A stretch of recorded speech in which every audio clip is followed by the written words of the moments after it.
Welcome to this evening's roundtable. It was meant to be a one-on-one with Mr. Carl Probst daSilva, who is not here right now. So maybe he's watching the Emmy Awards. I've been warned. It's definitely a pot. He's here. I am letting him in now. And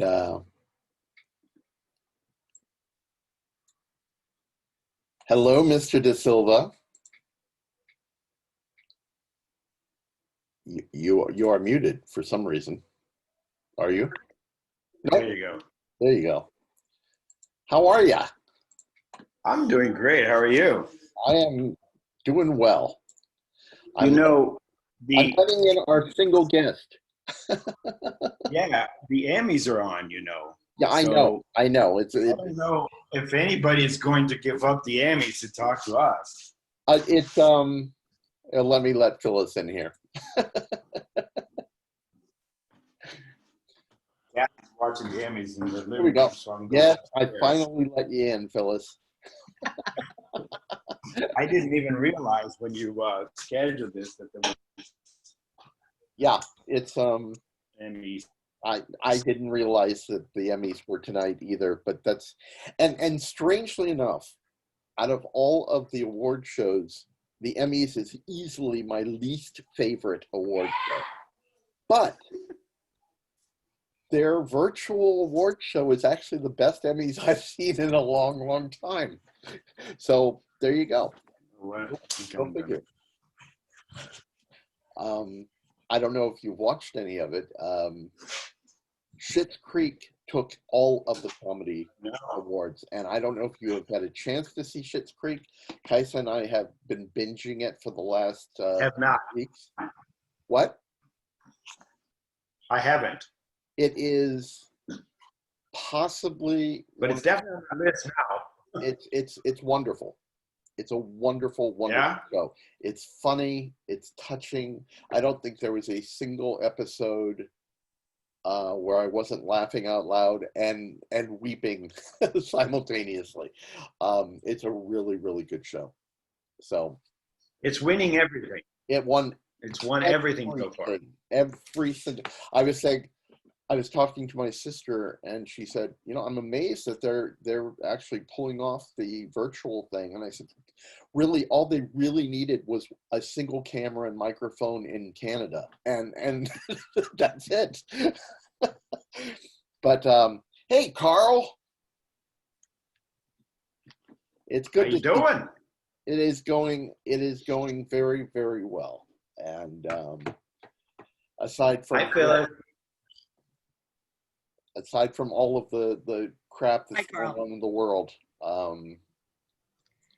Lashana Tova to you, Greg. And I got to tell you, this is talking about what's going on in the world. This is a really unique and unprecedented period that we have found ourselves in the middle of. Yes, it is. Yes, it is. Yes, indeed. And honestly, watching the Emmys tonight, seeing this wonderful comedy that I had fallen in love with sweep the Emmys, especially because the overwhelming theme of that show is love and acceptance. It really, I needed it to win tonight, and so it was. It's definitely on my list now. I'm going to have to watch it. You've got to. And we're almost done. We're almost done binging The Great, and we're really loving it. I've heard that's really good. I have not. What is that on? That's on Hulu. Okay. And it's just delightful. And so we're almost done with that. I believe we have one episode left. It's 10 episodes, the first season. And so once I'm done with that, we're going to move on to Schitt's Creek. I can tell you, Schitt's Creek is 6 seasons. I think each season has between 14 and 16 episodes. I was so sad when we got Half to the hour? last episode. What? Yeah, half hour. I was just so disappointed when it was over. I mean, I wasn't disappointed. It has one of the best arcs to a television show I've ever seen over the 6 seasons. Wow. And all I would say is give it a few episodes, because the first couple I was sitting there going, okay, I don't know if I can take this because they're such annoying people, but you really get to love them. It's wonderful. That's funny, Greg. We were doing Dead to Me from Netflix, and I'm not a fan of Christina Applegate, but I heard really good things about it from a very discretionary friend of mine. So I watched the first few shows, and it's like, this is like Lifetime-ish. This is like, really? She likes this? But then as it moved into it, the writers finally found their anchor. And then they started throwing stuff at you that was like, oh my God, oh my, really? And so it was 2 seasons. We finished that. And they're only coming back for one more when they do resume shooting. But it's a fun one. It's quirky. You want to say it's predictable, but then it's like, oh, I didn't expect that. So I liked that piece of it. Oh, that's great. I'm writing that one down. Hold on. Yeah, I've got a list going behind me too, Greg. I think Kathy and I watched the first couple of episodes, and we fell off because something else distracted us, and we haven't been back to it. Yeah, it's you have to. It's another Carl. I know one of those things you just have to hang in there, because I almost stopped watching it. I asked my friend, "Did you say Dead to Me?" And she went, "Yeah." I went, "Okay," because I'm not getting it, but I'll watch it. Right. All right. I love it. No, as a person who never did the streaming services before COVID, I'm really enjoying it. I'm seeing some really good things. There's some very good television. Yeah. Another one that I I recommend is The Morning Show. Brilliant. Absolutely. Oh, you see it? Yes. Brilliant. So when I was walking around the Sony lot, I got wind that the two of them were there shooting some morning show, right? So when I put together Witherspoon and Jennifer and the title Morning Show, in my mind, I went, fluff. That immediately I went fluff when I put the actors and, and stuff like that. I saw the set as I walked by, and it was just a set of a, studio and stuff. And so I just kind of went, whatever. Oh my God. I thought it was amazing. It was nothing, no fluff. It was amazing. And such well-written characters. Every one of them was surprising at one point or another. It was so well-rounded and just, I was amazed. So good. I thought. And who's airing that one, Carl? What? Who's airing that one? That is on Apple Plus, I believe. Oh, that one I don't have. It's get it, and then cancel it. Who cares? But it's worth seeing because it's. What I did, Phyllis, is that I bought an Apple TV thingy, and then you get Apple Plus for a year because you bought it. Oh, okay. So that's what I did. Instead of paying the $14 for a month of Apple TV, buy a TV. There you go. No. It's the Apple TV thingy. Oh, okay. The little receiver thing. Yeah, the little receiver thing. Okay. Yeah, and I needed it anyway because it helps me to, connect my phone, my computer, and everything to the TV and all that. So it just worked out. The morning show is great. I thought everyone in it was great. Jennifer Aniston completely blew me away. She put Rachel to bed. Blew me away. I never ever thought she had it in her. Blew me away. Absolutely. Yeah. Look at Mikey got a nice haircut. Look at that. It's kind of awkward. It's not right on this side, and like over here is a massive chunk. Are you back in California? What? Are you back in California? I'm back in California. Yeah, we're coming into Hell Week, so this is a nice relaxation to listen to you tonight. Welcome. Well, The headsets cover it well, Michael. Thank you very much. yes. Welcome to the brainless conversation. Oh, I love it. So I'm going to actually begin this. Instead, we've just been talking about various streaming shows that one must watch since it's Emmy night. Which ones? Have you watched Schitt's Creek, Michael? It's genius. Absolute genius. I love it. Isn't it wonderful? I just heard it won everything. It won everything. And Awesome. rightly so. And for the first time, before you came in, I was saying that the Emmy Awards have always been my least favorite award show. They tend to be very boring, and television people don't tend to be able to like speak extemporaneously really well. Anyway,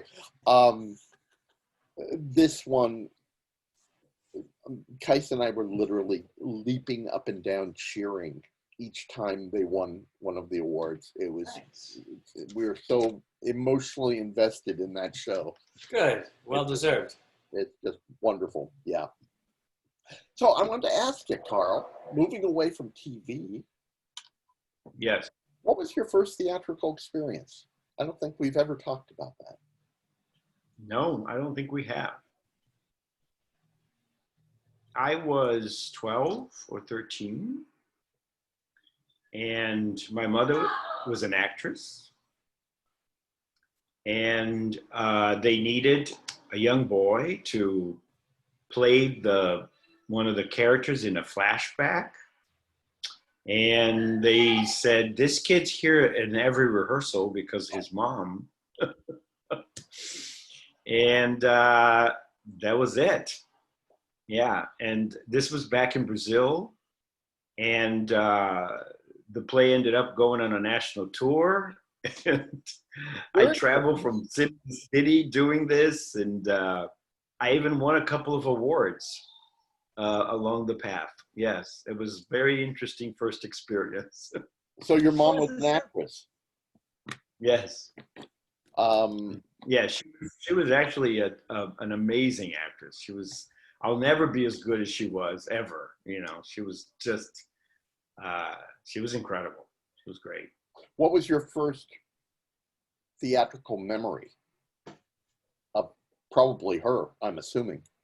Her. Yeah, it was watching her in rehearsal. I'd go to rehearsal and I'd fall asleep in some chair somewhere in the dressing room somewhere, and I'd be doing homework. And the first thing I did was we were in some small theater, and they asked me to pull the curtain, and so I pulled the curtain, and because somehow the thing didn't work or whatever, and so I was supposed to pull the curtain. But on my first night that I pulled the curtain at the end of the show, I was laughing too hard at the play, and I lost strength because I was very young. I was probably 11. And so I was having trouble pulling the curtain and stuff. Yeah. So my first memories are all backstage. That's very cool. Yeah. Yeah. See, that's it is one cool. thing we share. I didn't know that. My mom was an actress. Oh, really? Yeah. You know, Cool. Community theater. We share birthdays. We share and now birthdays. we share them too. I know. It's very strange. I'm from Brazil. Right. Right. Yeah. And I'm Jewish. Right. I mean, it's like we're the same person. It's amazing. Yes, we are. Yeah. I just got to work on my beard. But no, don't fall into this trap. I don't have it. The COVID beard is just. I have to keep it now because I'm working on something. But I get patches like, weird places. It's just horrible. Mine sprouted when I was 11. Poof. well, You you got Italian. a full What do set you there. want? Yeah. I hate it because my brother is one of those people that don't shave for 5 days and they have a full beard, and nothing. Sorry. Go figure. So did you always want to know? Did you always know you wanted to do theater? I mean, growing up with it like that? No. My first aspiration was to be a doctor. So I had an uncle who was a doctor that I was absolutely crazy about, and I think I aspired to be him in some way. He was just an amazing man, and in every regard, and so I think that was it. And then, you know, as I dissected my first frog in high school, I I thought, I don't know, I don't think this is my path. Because as I was having trouble with that, my knees were buckling. I was also, you know, doing skits for school, and I was imitating teachers in front of the entire class, and I was doing that. So I thought maybe I should go in that direction. But it didn't really come until maybe, you know, junior year of high school or something like that. That's cool. That's cool. And what was your first play? Aside from the flashback role. Aside from the flashback role, well, I did a few in Brazil before I came to Chicago. When did you come to the U.S.? Nothing that you would know. Oh no. When did you come to here? the U.S. in 19. I came to the U.S. Well, I was born here, right? So I was born in Jacksonville, Florida, and I left Jacksonville, Florida at the age of 4 and went to Brazil. The idea, the reason for all this is that my parents got a divorce, and my mom didn't, in the 50s, didn't feel like she could just handle this, being divorced, having 2 kids, not being away from her family and that whole bit. So she moved back to Brazil to be close to her family, and that I was 4 when she made that call. This was 1960. And so then I moved back to the US in 1975. I moved to Chicago. I had my 19th birthday in Chicago. So that's, you know, so that's when I started, you know, doing the theater you would know. And the first play that I did in the theater you would know was Rashomon. Oh. I played the woodcutter. Because you're so Japanese. None of us were, so it all worked out. I'm sure. Wow. And how old were you then? 19? Probably 19, 20, yeah. Was that in college? Yeah, and then yes, I went to, so the interesting story there is that a very well-known, prestigious school, but it was not a university. It was just a degree type thing. It was called the Goodman School of Drama. Oh yeah. It was part of the Chicago Art Institute. And Geraldine Page went there, and Carl Malden went there, and Harvey Korman went there, and all these people. And the year I was going to DePaul, when DePaul University decided to buy the Goodman School from the Art Institute and bring it to DePaul and make it the School of Drama of DePaul. Just like you have law school, they had a drama school. And Goodman was it. They brought all the teachers, the curriculum, and everything. And at that time, I was already a junior in college, just with a speech and drama major. You know, a speech and drama major was such BS. It was like, I had like 2 acting classes, like 2 quarters of acting, and, you know, that kind of stuff. And all of a sudden, so then I auditioned for the Goodman and got in. So I basically started all over. So I ended up holding a BFA, but it took me 6 years because I had to do the 3 years of Goodman no matter what. And so I ended up with 6 years of college, but a BFA and a degree from Goodman / DePaul University, which is pretty good. Yeah. And so it worked out for me, the timing of it all, you know. And it was a very interesting school, you know. The school was like they call it the West Point of acting schools. It was very strict. It was not a party at all. It was, just so you have an idea, about probably 1,100 people auditioned the year that I auditioned. They formed 2 classes with about 100 students, or maybe 3 classes or something like that with 100 students. At the end of the 3 years, because they invite you back every year or not, at the end of the 3 years, we only graduated 22 people. Wow. So it's very, very intense.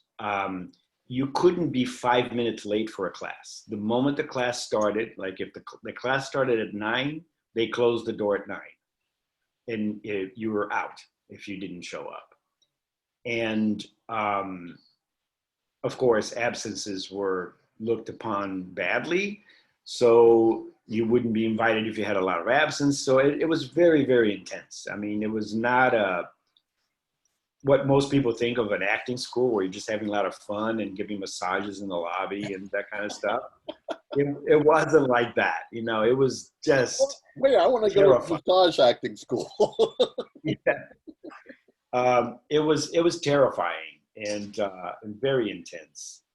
And it felt really good to get through it and actually hold that degree. It was quite a thing for me, you know, especially because I was you know, still struggling with English as I was going through all this. So I was going to ask you, so you were speaking Portuguese, right? Oh no, not in Goodman. I couldn't. No. Yeah. I spoke Portuguese before, yes, but did you have a heavy accent? Yes, I still do, but it was a lot heavier then, you know. It was well, here's the thing, the voice. My voice classes were awesome for me because I actually was able to look into the sounds and the language. I learned the International Phonetic Alphabet. And so I was able to, you know, pick apart. I would transcribe entire Shakespearean monologues just with the International Phonetic Alphabet code, you know? And so that exercise made me very conscious of all the sounds and, you know, and all of that. So by the time I graduated, I could actually, you know, do things in the normal way, you know, without the stigma of the accent. You may have just answered my question that I was about to ask you, but what was your most valuable class there? Was it the voice? Or? Oh, that's a tough one because I really loved everything about it. I mean, I would say the voice was incredibly important because of my situation. But well, acting was amazing. You know, I had a Russian teacher called Bella Itkin who taught Geraldine Page. I mean, this woman's had been around forever. And Harvey Korman and all these people. And so she was an amazing teacher and learned a lot from her. Also, I had 2 years of clown technique for acting, for actors. And this was taught by a guy called Steve Smith. Steve Smith, just so you get an idea who this guy was, Steve Smith went to the clown college in Florida for the Ringling Brothers. Graduated from that, became a clown for the Ringling Brothers. Then he wasn't content that his clown was good enough. So he wanted to have a silent clown. He wanted to be a mime clown. So he went and studied with this, I forget his name, this guy from Mexico who was supposed to be one of the best mime teachers in the world at the time, who lived up in a hill somewhere and only took 6 students, and you had to live with him for 6 months. And the food was brought up to the place because no one left for 6 months and just studied mime. Then he left that and thought, but my clown needs more of a soul. And he went to the Goodman School before DePaul to have a degree in acting so that his clown would have more of an internal life. I mean, that's how much time and dedication this guy put to his clown. Wow. And it was amazing. And he was my teacher for 2 years, and he was absolutely brilliant. Absolutely brilliant. One of the most brilliant people I've ever seen or worked with. And he eventually became the dean of the Clown College in Florida for the Ringling Brothers. So that was a class for me that was extremely cool as well, because it wasn't like we were learning to be clowns. Is that he was taking the clown technique and applying to what actors would benefit from. Because he had been through it all, he could do that in a way that was very special. And so comic timing and physicality. What was the biggest lesson you got from that? I'm fascinated by that. So yeah, applying I think technique. Yeah, if I had to sort of pick one thing, I think would be the fact that the power of the one gesture that tells the story instead of 15 gestures that muddy everything because you're not sure what you're trying to do here. And that cleanliness and that the power in that expression of either a small gesture or a big gesture, but the right one for that moment was a big thing for us, because he worked on that a lot. So whenever you would see actor just trying so much, trying so hard to do all these things and mannerisms and stuff, he would just go, stop. What's the one thing that's happening here, And so this became very ingrained for me. And I, as a director, I still try to be sensitive to that, to try to clean things up a lot, Love that. Yeah, but so the classes were great. The school was great. I have, no complaints. It was just a wonderful experience. It may have been the best 3 years of my life when I didn't have to worry about work or a job or anything. Just learn the thing I love. It was great. Phyllis wants to know if and Chicago was great too. So what a great city to be in. Oh, I love Chicago. Phyllis wants to know if you stayed in touch with any of your classmates from Goodman. Yes, some. I have Elizabeth Perkins is one of them. She was my classmate, and I love her. Yeah, she's awesome. People don't know how funny she is, but she used to crack us up a lot. She's very funny. I played her husband like 2 or 3 times through the school time, and for some reason, and so we just kind of are in touch more through social media and stuff. It's not like we hang out at each other's house anymore. I have a good friend, Joanne Montemuro, who opened a theater in Chicago. She opened that theater, I think, a couple of years after, maybe 3 years after we graduated. We graduated in 81. So this would have been mid-80s, and her theater is still going. She has a very successful theater, winning awards in Chicago on the North Side. She opened it a couple of years after graduation. That's impressive. I know. And yeah, she actually married this director guy who was pretty well known at the time. And together they just created this incredible organization. And her and I still, talk and stuff. And when I was in Chicago the last time, I went to the theater and saw a play there with her and got to hang out. And so I have some friends that we still connect through Facebook and that kind of stuff. But a lot of people went in different ways.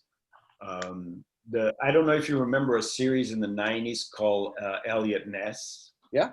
And was in Chicago about the Capone thing.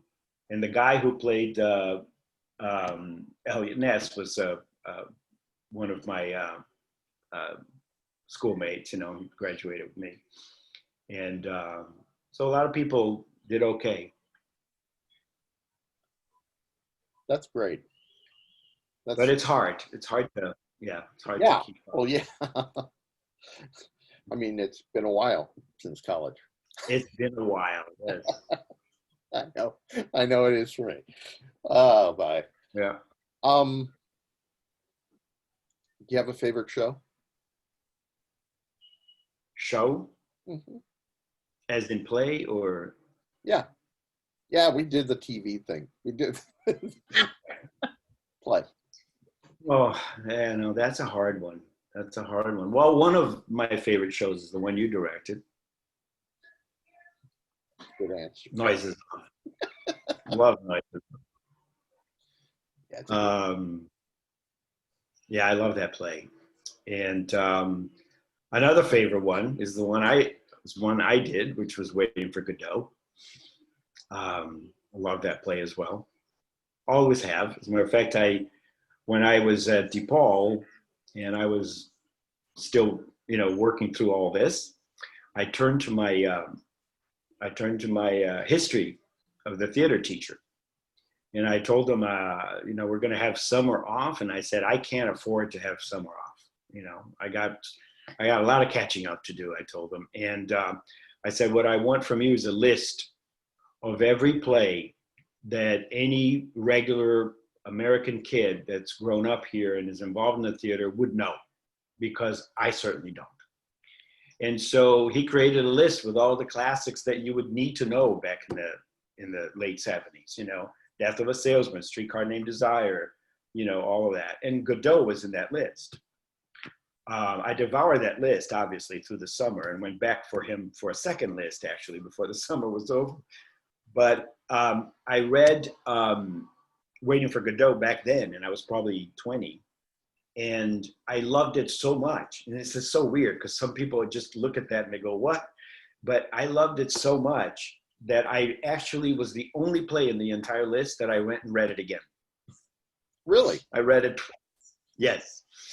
So, And so when we talked to Andrew about it's a fun show. I mean, it's a great show. It's a wonderfully written show.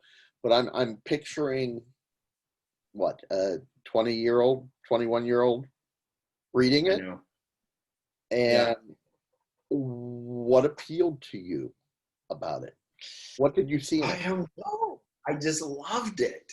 I just thought, I think the thing I love about it the most is that it didn't tell me so much what to think, and it gave me the space to make it up and create connections. And I would take moments of the script and I would go, oh, that would be funny if that was about this, or that would be fun. You know what I mean? So like I was superimposing my own ideas and thoughts onto it, as opposed to like reading Neil Simon. That is absolutely, that's what it is.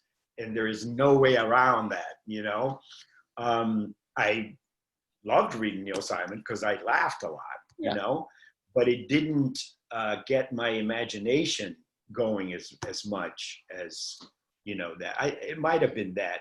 It's hard to even explain what that fascination was, Greg, to be honest. But I told this very story to Andrew.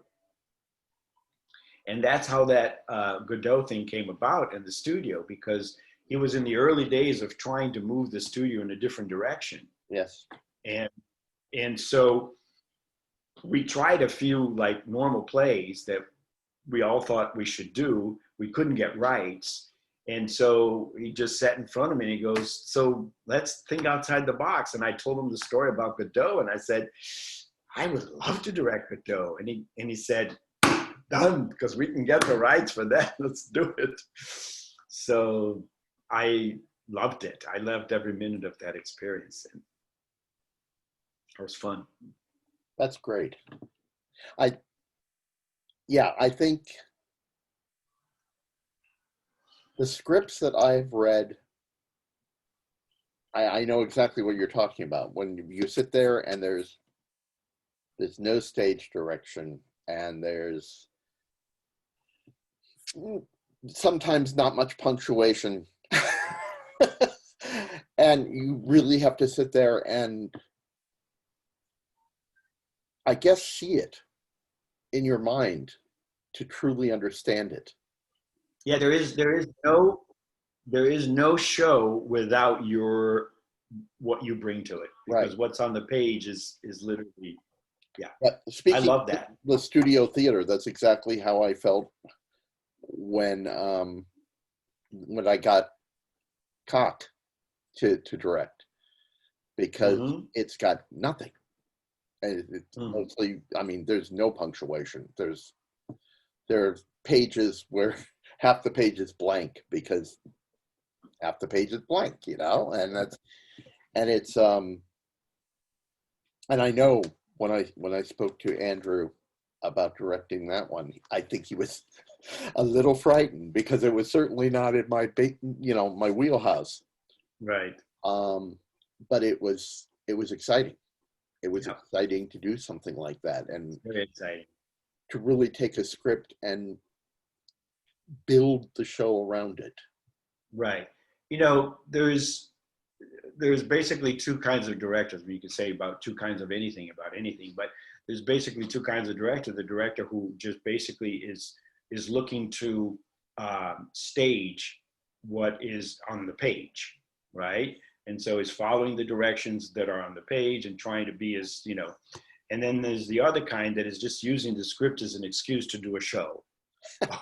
you know and I tend to be more that latter one. I mean, of course, I know my obligations, especially in community theater. We know that there's a contract that you're supposed to do Death of a Salesman by Arthur Miller, and I kind of get that. But when left alone, if I could, I would be more like, what if we did this, and what if we went here? And with Play On, I wrote scenes, I cut stuff, I moved things around, and I did all sorts of stuff, and Godot allows you to do that as well, because even though you don't have to change any words, you don't have to, because you can just go in any direction almost that you want. So can I have 1 second? I need to step out. I'll be right back. Talk Okay. among yourself. Oh, well, let's all discuss Carl. Before he comes back, do you have any other questions for him? Or more importantly for me? I have fun listening to your banter. That's it. You like the banter. I Oh, like the banter. Yeah, I love the stuff, and the clown stuff was amazing too. that was This. fascinating. Yeah, I love the technique of how people come about things like that. Because when I was going through acting training as well, clowning blew my mind. When I was growing up in the Bay Area, Phyllis may remember these people. I doubt that you will, Michael. There was a mime couple named Shields and Darnell. Yeah. And I used to go, they would perform on the street. It was when they were performing on the street in San Francisco. Carl, do you remember Shields and Darnell? A couple that were Shields and Yarnell. mime? No. Bobby Shields and Lorraine Darnell, I think. Was it Yarnell, Greg? Yarnell? I think it was Yarnell. Yes, Yarnell. Shields They and were Yarnell. married. Adorable couple. Tiny, cute, adorable couple. And they were street mimes. And they had a bit of success. They actually had a television show, I think a variety show for a while. But What year? Old. Had to be in the early 80s, I'm thinking. Yeah, I think so. Yeah. Okay. But when I was living in the Bay Area, they were performing on the street in San Francisco. And I used to go over there all the time, and I got to know them. And they were brilliant. They were absolutely brilliant. They were not the classical mimes as far as, doing wonderfully artistic things. They were very good at what they did. I mean, their miming work was amazing, but they were definitely the street mime, making fun of the people around them. Yes. Yeah. Mimicking them. And I literally, I would go over every weekend when I was in high school and watch them. And they were very, very sweet people and very giving, and incredibly clever. I mean, combining, you know, the art of mime and improvisation and the physicality. I mean, when you were talking about, you know, picking the one thing for clowning, they were amazing at it. They could, you knew exactly, you knew exactly who they were mimicking in the crowd around by just doing a single thing. Right. Yeah. And Brilliant. that art form is amazing for that discipline, you know. Yes. Yeah. I watched some amazing mimes at work when I was in Paris for a couple of weeks in the late 80s. And there is a museum, place there called Pompidou. And in front of the Pompidou is this huge, sort of like this huge area where people are going in and out and in and out. And it's just very busy. And they have every kind of street artist over there, like eating fire, you know, all this weird stuff. But there were some mimes there that were just amazing, you know, and they would do that. Like some dude was walking by, they would walk right behind them, 1 inch from them, and the guy would walk for 50 feet and have no idea someone was walking right behind him. It's just some amazing stuff. Yes, yes. All right, so let's go to the dark side. Anything that you do really well, you know, is great, right? Absolutely. I mean, mime has gotten a bad rap lately because it became so popular that everybody was just butchering it, right? And so it got annoying with all the... It also got to be just a great punchline, you know? Yes. Yeah, I mean, but it's got to be a great punchline. Yeah, it's an amazing art form. You know, if a person does it really well, it's just amazing. Yeah. So I think we've talked about this, but I don't even remember. Is there a show or shows that you wish could be erased from your resume, figuratively speaking, and why? Right.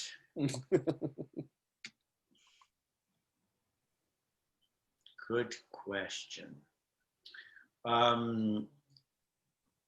Well, the first play I directed at the Playhouse, I thought it was really bad. It was my first time on the thrust stage. And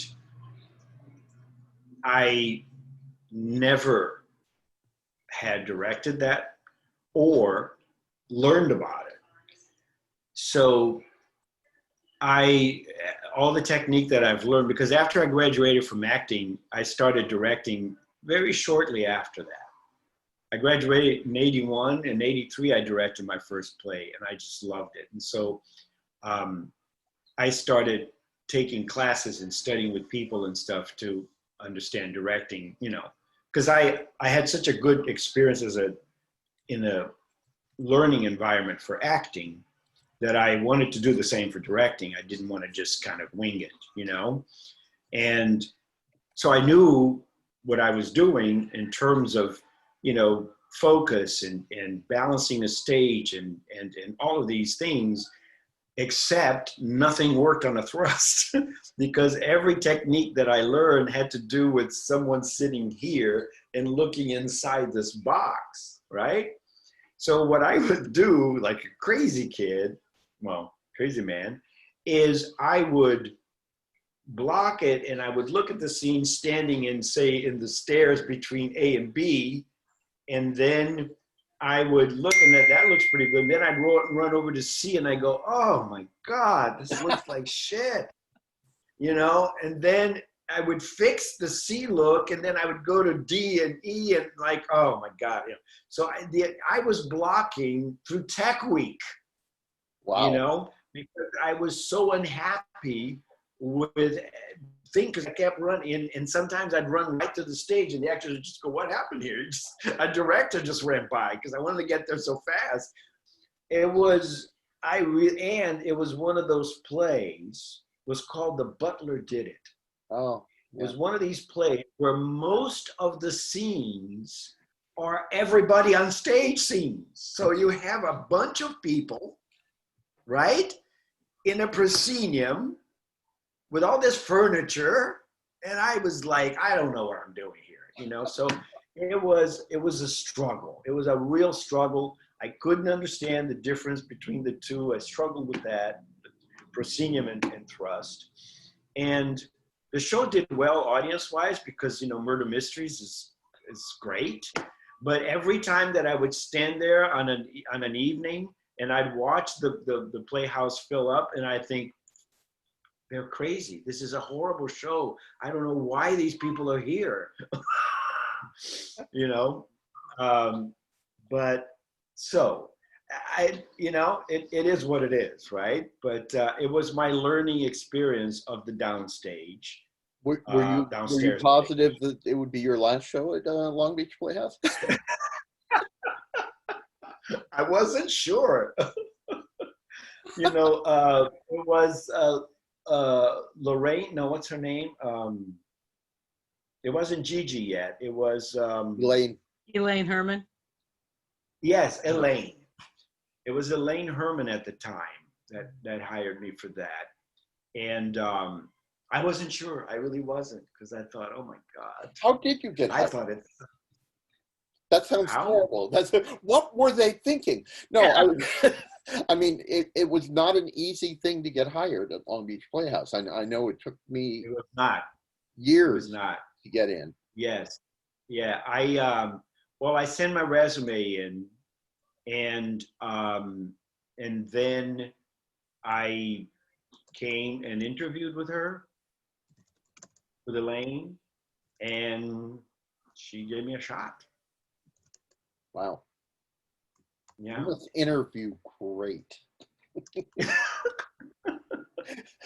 No, seriously, you must, because it took me forever. And I remember Elaine regularly saying, you seem really good. You seem like you know what you're doing.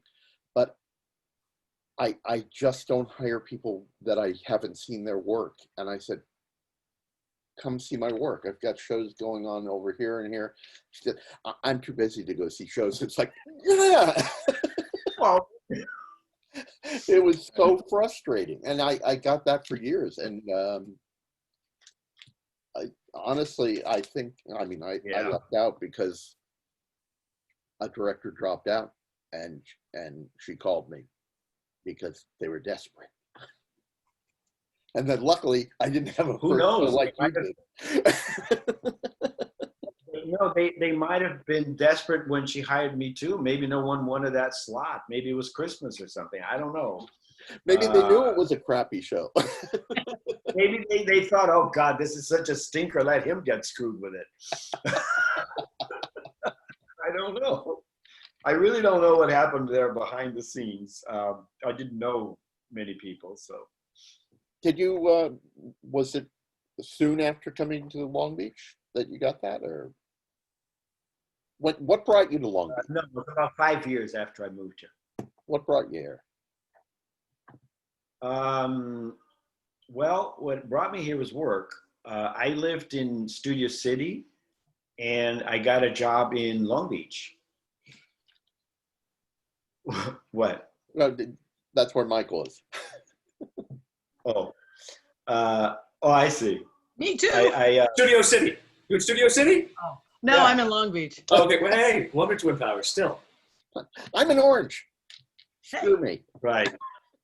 I lived on Whitsett and almost to Ventura by the golf place there on Studio City, and I got a job in Long Beach.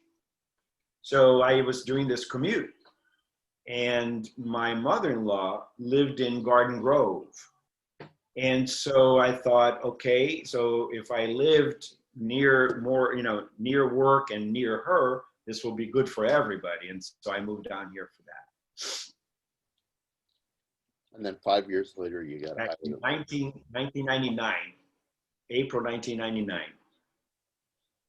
And I didn't direct my first play until I think 2005 at Long Beach. I did Bellflower, I did Huntington Beach, but Long Beach came in 2005. So now that you have mastered the thrust stage, do you prefer it? Do you still like proscenium? I still like proscenium better. You do? Mm-hmm. Yeah, I like, one of the things that I am fascinated with directing, and I love doing, is I take a lot of pride in being able to take everybody's gaze to look at the thing I want them to look at the moment I want them to look at. They have a lot of choices in the theater to look at, but I like them to look at a pin on the floor if that's what I want them to look at. And so I have studied and learned a lot of focus techniques and stuff like that, which I cannot use in a procedure. So for that reason and other reasons, it's just I'm more comfortable with the proscenium, But I think I'm going to answer that a little bit differently, because some shows I would rather do in the thrust. So I think I think the show plays into it a little bit, but I'm just more comfortable with the proscenium. It's my background. It's what I did all my life. It's what I studied. The thrust is been fun. It's been a great challenge, and I feel much more at home now doing it. But in some shows, I probably would even say, "Oh, let's do that downstairs," because it sounds like it would be more fun in the thrust. But yes, I think proscenium still my favorite. But you're not running laps anymore. No, I can actually just sit there now. Yeah. I can sit there and get fat and just kind of, I can sort of 3D in my mind now. I don't have to run around. We got a newcomer very late. You're here for 5 more minutes. Probably the wrong meeting. What? Okay, let's go back the newcomer to the wrong meeting. Are the Emmys over? Is that is that what's going on here? Oh, anyway. Right. I told Greg, you're crazy to schedule this during the Emmys. I figured if the Emmys can go virtual, so can we tonight. Why not, That's it. No, that's interesting. It's I totally agree with you that some shows just scream out for proscenium. Some shows just, really lend themselves to the thrust. I personally prefer the thrust. I like it. It takes me back to my days of doing theater in the pub and things like that with the audience all around you. I like that. And strangely enough, I agree with you about directing the audience's focus. And maybe I like the challenge of that in downstairs, because one of the things that drives me crazy downstairs is when I don't know where to look as an audience member. Yes, and it happens a lot, by the way. Yeah, I get whiplash. It happens a lot. There's a lot of going on. I'm missing something. So yeah, it's tough. Yep. It's tough. Well, this is at one point I wanted to transform the downstairs into a round entirely. I wanted to put chairs where the proscenium is and just ignore that, and stuff like that, but they wouldn't allow me. I forget if it was Andrew or who it was, but there was one play, I can't remember which one, that I wanted to do that. Just have a full round, be kind of different, be kind of fun. Yeah. But there was a no-no. I don't know if it was the no-no because of the fire department or, I don't know what the reason was, but it could have been. Who knows? Yeah. I don't know if I have time, but I have a quick story about the fire department. When I directed Wait Until Dark, okay? Wait Until Dark, is about the blind chick, right? Who's harassed by these bad guys because they think that the drugs are in the doll or whatever, right? And so there is one point where she gets the upper hand because she breaks the light bulbs and now it's dark. So she's used to the dark, but the bad guys aren't, right? So I decided to go full Stanislavski and just be totally dark. So the entire audience was in the dark, right? So this is how we rehearsed it. So the actors had to rehearse in the dark because they didn't, they had to know what was going on. And I wanted the sounds because the audience was going like, what's going on kind of a thing, right? And so I'm doing this, blah, blah, blah, blah, blah. Tech Week, 3 days before opening night, they replaced the exit sign. bright green, shiny exit sign. And my blackout is gone. You can see the actors running around. And I went, oh my God, that is like the most suspenseful moment of the whole thing. And now it's shot because, and the fire department is like, I'm sorry, that's the sign that's staying up there. So we agreed to it. We said no problem and stuff. And right before the play opened, we went ahead and covered the sign with the black cloth just for the play, and then took it out and covered. And we did that for the entire run. Wow. Anyway, I thought that was amusing. That's ballsy, quite honestly. Going against the fire department. I love it. I love it. Well, it's the end of the hour. Doug, I'm sorry you showed up 5 minutes early. These started 7 o'clock and they only run an hour. And so, hey, in the future, show up early. We do fun stuff here. We have fun conversations. Absolutely. How'd you find us? That's Doug Jackson. Yes, yeah. Hey, Doug. I don't know if, can you hear me? We can. I just got off another Zoom call. We have one of our family Zoom calls at the same time. So my Facebook reminded me to join this one.